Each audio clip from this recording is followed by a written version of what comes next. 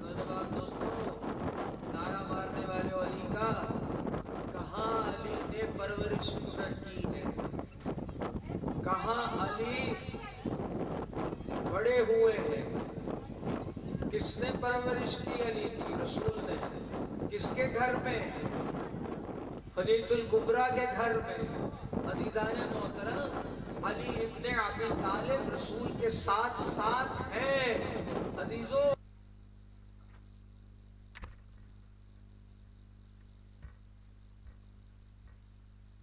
حضرات مسلمان ہیں نا؟ ہاتھ اٹھائیں۔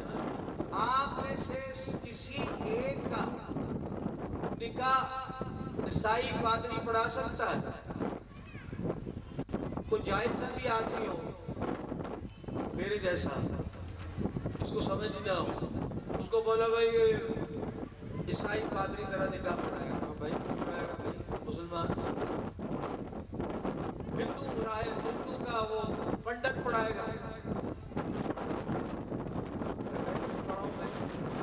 ہے آپ میں سے کوئی مسلمان نکاح پنڈت پڑھائے گا، نکاح عیسائی پڑھائے گا، نکاح یہودی پڑھائے گا؟ ہے؟ جب ایک چھوٹا سا آرڈنری مسلمان، ارے غور نہیں کر رہے، میں نے تو بڑا جملہ کہہ دیا، ایک آرڈنری چھوٹا سا مسلمان کسی کافر سے نکاح نہیں پڑھوا سکتا، تو محمد تو کائنات کا رسول ہے، کائنات کا رسول ہے، رحمت للعالمین ہے، اس کا نکاح ایسا شخص کیسے پڑھا سکتا ہے جو ایمان والا نہ ہو؟ نعرہ حیدری! نعرہ محترم عجیب منزل ہے، کچھ تو عقل کر لو کائنات میں، اس لیے کہ کائنات میں بغض کا کوئی علاج نہیں ہے عزیزان محترم۔ اس لیے میرے مولا نے ارشاد فرمایا تھا، میرے رسول نے ارشاد فرمایا تھا کہ علی وہ ہے جو اس سے بغض رکھے گا۔ میں کیا کروں؟ امام علی رضا علیہ السلام مامون رشید کے دربار میں آئے، اور آنے کے بعد مامون رشید بہت بڑا عالم تھا۔ اس نے کہا حضرت رسول ایک حدیث ہے، میں ساری رات اس پر سوچتا رہا اور علماء سے میں نے بھی پوچھا، ان کی سمجھ میں نہیں آیا کہ کیا حدیث ہے؟ کہا حدیث یہ ہے کہ یا علی انت قسیم نار جنہ، اے علی تو تقسیم کرنے والا ہے جنت کو اور جہنم کو۔ کون؟ علی ابن ابی طالب سواق مورکہ ابن حجر مکی، بہت بڑے محدث ہیں اہل سنت کے، انہوں نے اپنی کتاب سواق مورکہ میں یہ لکھا، اس کو روایت کیا، سواق مورکہ ہمارے خلاف لکھی گئی ہے۔ سواق مورکہ کا مطلب ہے جلا دینے والی بجلیاں، یعنی انہوں نے یہ کتاب ہمارے خلاف لکھی اور کہا شیعوں کو جلا دینے والی بجلی والی کتاب۔ اس کا مطلب سمجھ میں آ گیا؟ انہوں نے اس حدیث کو تحریر کیا اور کہا صحیح حدیث ہے، اور لکھا کہ یا علی انت قسیم نار جنہ، اے علی تو تقسیم کرنے والا ہے جنت کو اور جہنم کو۔ آپ نے غور نہیں کیا، سنا ہی نہیں، یعنی علی وہ ہے جو تقسیم کرنے والا ہے جنت کو اور جہنم کو۔ پھر سمجھ نہیں آئی ادانے محترم؟ مامون رشید نے کہا میری سمجھ میں یہ تو آ گیا کہ علی تقسیم کرنے والا ہے جنت کو اور جہنم کو، لیکن علی تقسیم کہاں کرے گا؟ زمین میں کرے گا، آسمان میں کرے گا؟ صلوات پر محمد وآلہ۔ کہ علی تقسیم کہاں کرے گا جنت؟ علی تقسیم کرے گا، حصہ تقسیم ہوتا ہے نا، حصہ تقسیم کرنے والا ہے، جسے تقسیم کرتا، تقسیم سمجھ رہے ہیں نا، اردو کا لفظ ہے دینا، اسے کہنے کے لیے آسان لفظ کیا ہے؟ حصہ تقسیم۔ علی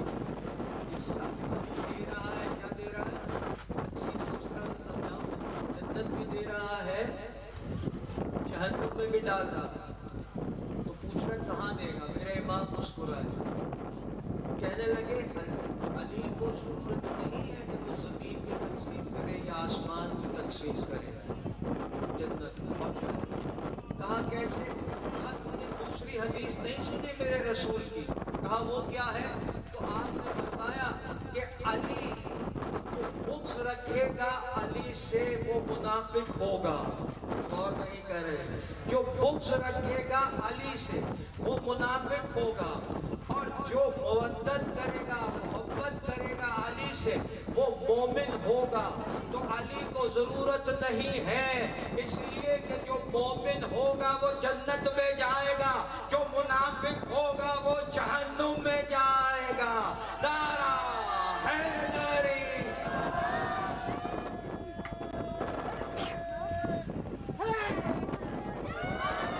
تو عزیزان محترم، یہ کائنات میں علی کی منزل ہے کہ جسے چاہے جہنم میں ڈال دے، جسے چاہے جنت میں ڈال دے۔ ضرورت نہیں ہے علی کو، اس لیے کہ بغض رکھو گے تو منافق ہو جاؤ گے، اور مودت رکھو گے تو مومن ہو جاؤ گے۔ تو کائنات میں علی کا مقابلہ کوئی نہیں کر سکتا، اس لیے یہ کائنات میں ہمیں بتاتے ہیں مولوی، بڑے بڑے مولوی بناتے ہیں کرامت ہوگی، مجھے ڈراتے ہیں کرامت ہوگی، پورے سرات سے گزارا جائے گا۔ پورے سرات کتنی پتلی ہے، کتنی پتلی ہے، رستہ ہے کتنی پتلی ہے، باریک ہے، دھاگے سے زیادہ باریک۔ تو وہ مولوی اشرف نہیں ہے، اشرف کیا نام ہے اس کا؟ آپ نے غور نہیں کیا؟ وہ اشرف مولوی کتنا موٹا ہے، تو اتنی باریک سے گزر جائے گا وہ؟ تو بتائیے، دیکھا ہے نا اس کو آپ نے ٹی وی جو اکثر آتا ہے؟ یہ سارے مولوی جو پورا پورا بکرا کھا جاتے ہیں، کیا کرتے ہیں؟ اس پورے سرات سے نکل جائیں گے۔ مانا روڈ کے بیچارے ایسے ہیں، میں بھی تھوڑا سا ہیوی ہے، پورے سرات سے گزر، پورے سرات کے نیچے کیا ہے؟ جہنم۔ بڑے جو پورے سرات سے ہوگا سیدھا نیچے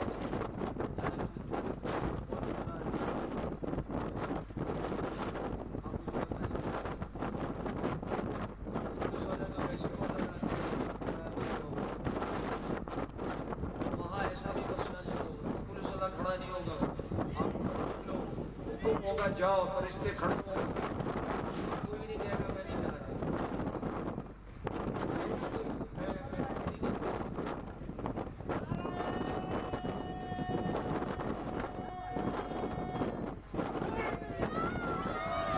بظاہر محترم آئیے اس منزل کی طرف، اس لیے کہ یہ ہوگا، میں نہیں کہہ رہا۔ تمام اہل سنت کی جتنی کتابیں ہیں ان میں اٹھا کے دیکھ لیجئے، لکھا ہے، شیعوں کی کتابیں اٹھا کے دیکھ لیجئے، لکھا ہے، ہاں ایسا ہوگا۔ تو عزیزوں، اب جو پل ہوگا پورے سرات، کتنی ہوگی، قیامت تک کے لوگ ہوں گے، اور یہ کیسے گزریں گے؟ بتائیے، ہر ایک گناہگار ہے، ہر متقی نہیں ہے ہر انسان۔ کوئی ہے دعویٰ کرے کہ میں متقی ہوں، کہیں نہ کہیں کوئی نہ کوئی گناہ تو کیا ہے، پورے سرات سے گزرے گا کیسے؟ تو عزیزان محترم، میرے رسول نے اس کا حل بھی آسان کر دیا۔ میرے رسول نے کہا پورے سرات سے گزرنے کے لیے جس آدمی کو علی پرچی دے گا، صلوات پر محمد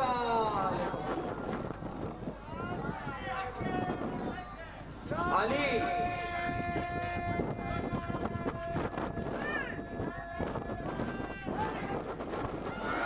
تو پورے سرات سے علی جس کو پرواز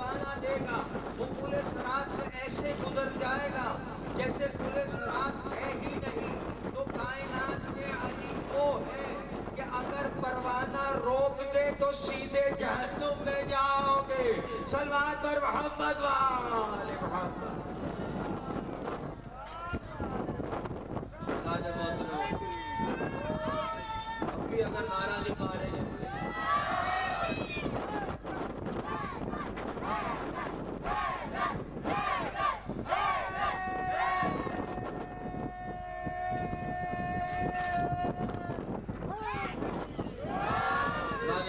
وقت بہت ہو گیا.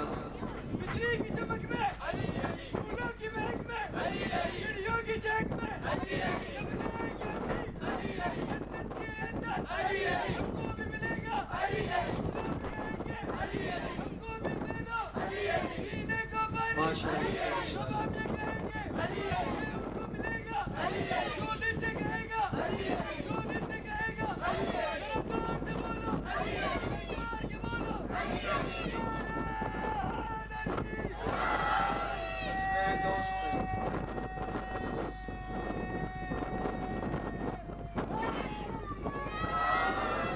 محترم آخری منزل ہے. آپ نے بڑی محنت کی, آپ نے بڑا نام لیا مولا کا. یقیناً آپ نے خوش کیا ہوگا مولا کو. عزیزان محترم آئیے آخری منزل پہنچا دوں آپ. قرآن کی آیت ہے اِنَّا أَعْطَيْنَاكَ الْكَوْثَرَ پڑھتے ہیں نا. اِنَّا أَعْطَيْنَاكَ الْكَوْثَرَ. کیا ہے کوثر؟ کوثر کیا ہے؟ قیامت کے دن کوثر ہوگی, ایک ایسی نہر کہ اللہ کا رسول اس پہ کھڑا ہوگا. آئیے تمام متفقہ حدیثوں سے بیان کر رہا. آخری منزل ہے. انہوں نے نعرہ لگایا میرے مولا کا, چلیے آخری منزل آپ کو پہنچا دوں تاکہ آپ کو اطمینان ہو جاؤ کہ جسے تم مانتے ہو, جسے تم مولا مانتے ہو, اس کی منزلت کیا ہے. میرے رسول نے ارشاد فرمایا کہ سارے لوگ جمع ہوں گے اور اس وقت جب کوثر کا مقام ہوگا میں کھڑا ہوگا وہاں پر. غور کیجیے میرے رسول کی حدیث ہے کہ میں تم پہ دو چیزیں چھوڑ کے جا رہا ہوں, ایک قرآن اور ایک اہل بیت. یہ دونوں جدا نہیں ہوں گے اور یہ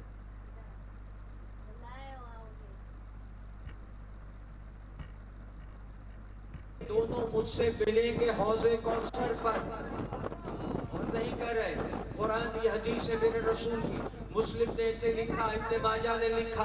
عزیزان محترم تمام روایتیں تمام محدثین نے اسے تحریر فرمایا. کیا کہا رسول نے؟ میں تم میں دو چیزیں چھوڑ کے جا رہا ہوں, ایک قرآن نہ چھوڑنا کبھی زندگی میں. یاد رکھنا رسول آپ سے پوچھے گا ایک قرآن چھوڑ کے جا رہا ہوں, ایک اپنی اہل بیت چھوڑ کے جا رہا ہوں, اور یہ دونوں کبھی قرآن اور اہل بیت جدا نہیں ہوں گے. اور نہیں کر رہے, جدا نہیں ہوں گے. اور اس کا سب سے بڑا ثبوت یہ ہے کہ حسین نوکے نیزہ پہ قرآن کی تلاوت کر رہا تھا. تو رسول نے کہا یہ کبھی اہل بیت اور قرآن جدا نہیں ہوں گے. چاہے یہ شہید ہو جائیں, چاہے ان کے گلے کٹ جائیں, تب بھی ان کی زبان سے قرآن نظر آئے گا, سننے کو ملے گا. تو عزیزو میرے رسول نے کہا کہ حوض کوثر پر میں کھڑا ہوں گا اور انتظار کروں گا اور پھر تم سے سوال کروں گا کہ تم نے میرے اہل بیت کے ساتھ کیا کیا. تم نے مودت کی یا تم نے اہل بیت پہ ظلم کیا. عزیزان محترم ہماری ماں حضرت عائشہ سے روایت ہے کہ کوثر پر جام بکھرے ہوئے ہوں گے, ہزاروں لاکھوں جام بکھرے ہوں گے, لیکن کوثر کا جام ہر ایک کو نہیں ملے گا, اس لیے کہ کوثر کا جام صرف اسے ملے گا. ساتھی کوثر اس وقت کون ہوگا؟ عزیزان محترم فرشتے نہیں ہوں گے. کوثر کا جام پلانے والا میرے رسول نے کہا علی ابن ابی طالب ہوگا. جسے علی جام کوثر کا دے گا وہ جنت میں داخل ہوگا. نعرہ حیدری.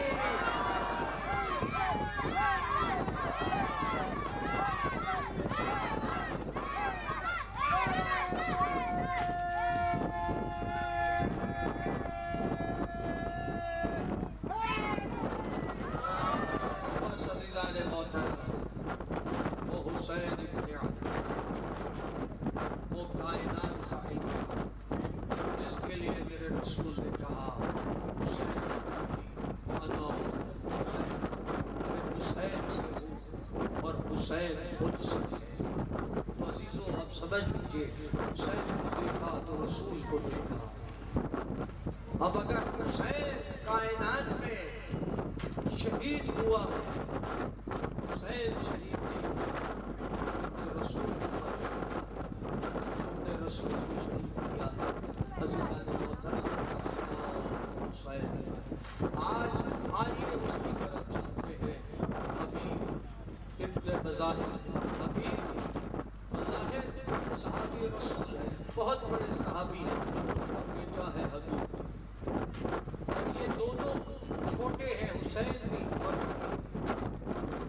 رسول اللہ نے دیکھا کہ حسین آگے جا رہا ہے اور ایک چھوٹا سا بچہ حسین کے قدموں کی مٹی اٹھا اٹھا کے اپنے سر پہ ڈال رہا ہے۔ ایک دفعہ رسول نے غور سے دیکھا اور میرے رسول نے کہا یہ بچہ کون ہے؟ تو صحابہ نے کہا یہ مظاہر کا بیٹا، آپ کے صحابی کے مظاہر کا بیٹا حبیب ہے۔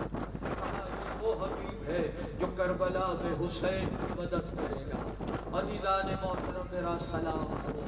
ایک دفعہ فوجیں آنا شروع ہوئی، اداداروں گھوڑوں کی ٹانپیں سنی تھی۔ ایک دفعہ زینب کبریٰ نے کہا بھائی فوجیں آ رہی ہے یزید کی، کوئی ہمارا بھی ہے لیکن جو ہمارا ساتھ دے، کسی کو بلاؤ۔ اداداروں میرے مولا نے ایک خط لکھا، کہا ہاں بہن، اللہ اکبر، میرا ایک دوست ہے حبیب، اللہ اکبر، میرے بچپن کا دوست ہے حبیب، میں اسے خط لکھ کر بلاتا ہوں۔ اداداروں خط لکھا، اے فقیہ وقت، یعنی اللہ کے میرے حسین نے اسے فقی لکھا ہے حبیب کو کہ میں مشکل میں ہوں، میں کربلا میں ہوں، اگر تم میری مدد کر سکتے ہو تو ضرور کربلا میں آؤ۔ جیسے ہی خط لکھنے لگے، اپنا سگنیچر کرنے لگے، نے کہا زینب کبریٰ میری طرف سے حبیب کو لکھ دو، حبیب جلدی آ جا حبیب، اس لیے کہ رسول کی نواسیاں پریشان ہیں۔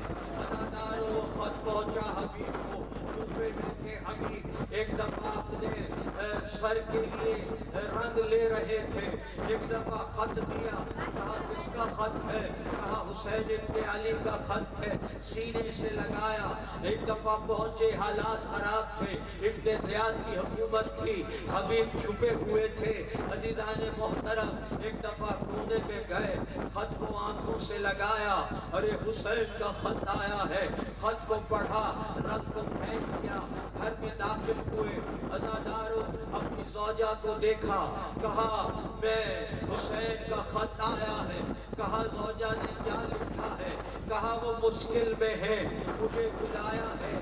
اداداروں جیسے ہی یہ کہا، پھر کہنے لگے حبیب ایک دفعہ زوجہ کو، میں سوچتا ہوں اگر میں چلا گیا تو تمہارا کیا ہوگا۔ ایک دفعہ زوجہ کو غصہ آیا، چلا لایا، کہا حبیب حسین تجھے بلائے اور تم اس کی مدد کے لیے نہ جائے، ارے ایسا کر تو چوڑیاں پہن لے، میں حسین کی مدد کو جاؤں گی۔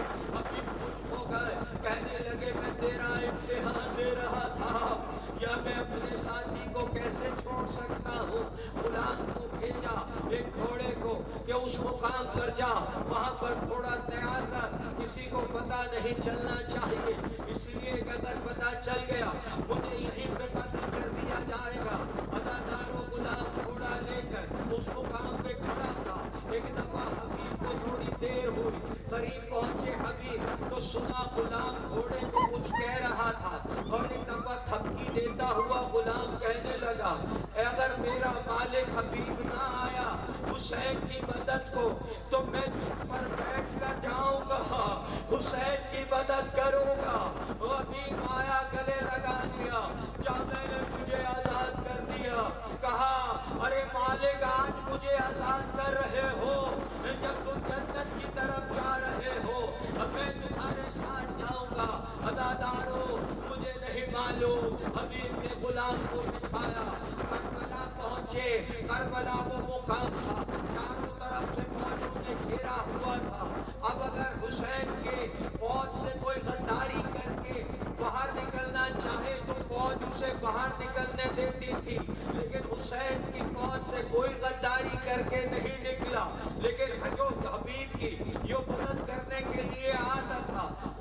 جانے نہیں دیتے تھے۔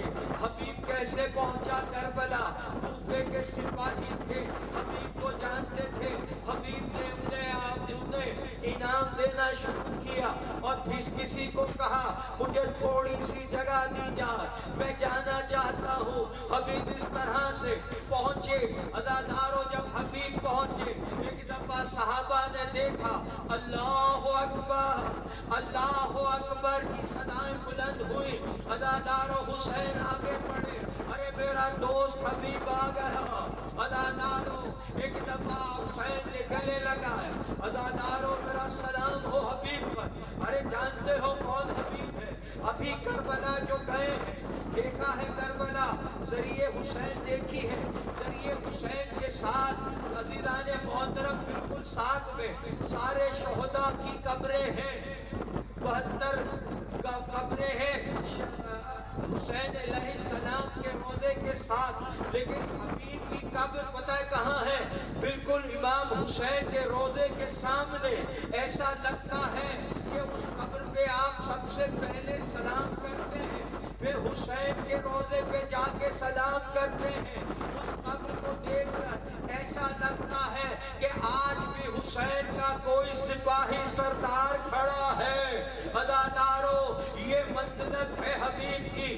عزادارو پہنچے حبیب، ایک دفعہ جب حبیب پہنچے فضہ باہر آئے، کہا حبیب تجھے فاطمہ کی بیٹی سلام کہتی ہے۔ عزادارو حبیب نے سر پیٹ لیا۔ عزادارو یہ حبیب تھا جس نے کربلا میں حسین کی فوج کو آرگنائز کیا ہے، سارے صحابہ کو اکٹھا کیا ہے، سارے صحابہ کو خود بھیجا ہے۔ عزادارو ایک دفعہ کسی نے حسین کے خلاف کوئی نازیبا بات کی، ابھی حبیب کو حسین نے بھیجا نہیں تھا، ایک دفعہ تلوار نکال کے اسے میدان میں اس طرح سے اس کی گردن کو عزیزان محترم کاٹ دیا۔ راوی لکھتے ہیں کہ حبیب نے 62 مہینوں کو جہنم میں بھیجا اور حملہ کرتے جاتے تھے اور کہتے جاتے تھے میں وہ ہوں جو حسین کا دوست ہوں، آؤ مجھ سے مقابلہ کرو۔ عزادارو کسی نے پیچھے سے فرق مارا، میرے حبیب کے سر میں لگا، میرا حبیب گھوڑے سے گرا، لیکن طاقت تھی، ایک دفعہ پھر حملہ کرتا جاتا تھا، کہا آؤ اسے دیکھو جو زخمی ہے لیکن حسین کا سپاہی ہے۔ عزادارو جب چاروں طرف سے گھیرا گیا، حبیب لڑتا رہا، عزادارو کسی نے اس انداز سے برچھی ماری، حبیب کے دل میں پیوست ہوئی، حبیب نیچے گرے۔ عزادارو حسین بھاگے حبیب کی لاش کی طرف، لیکن عجیب منظر دیکھا حسین نے کہ حسین سے پہلے حسین کے انصار جو حبیب کے دوست تھے وہ پہلے حبیب کی لاش پہ پہنچے ہوئے تھے۔ حبیب نے جان کی ارے مولا کی زیارت کر لوں، جیسے ہی حسین قریب آئے ایک دفعہ حسین کو دیکھا، ایک دفعہ اپنے دوستوں کو دیکھا، کہا حبیب کوئی وصیت ہے؟ کہا کوئی وصیت نہیں ہے، بس میرے بعد میرے مولا حسین کا خیال رکھنا۔ عزادارو میں نے کہا تھا 2 شہادتیں پڑھوں گا، 72 شہادتیں ہم پڑھ نہیں سکتے اس لیے کہ وقت نہیں ہے، لیکن ان کا حق بنتا ہے شہیدوں کا کہ ہم ان کا بھی تذکرہ کریں۔ عزادارو یہ میرے مولا کا جیشی، عزادارو غلام ہے، حبشی ہے۔ عزادارو کھڑا ہوا، کہا حسین میرے مولا مجھے اجازت دیجیے میں حملہ کروں گا۔ کہا نہیں تو ہمارا غلام ہے، تو نے ہماری بڑی خدمت کی،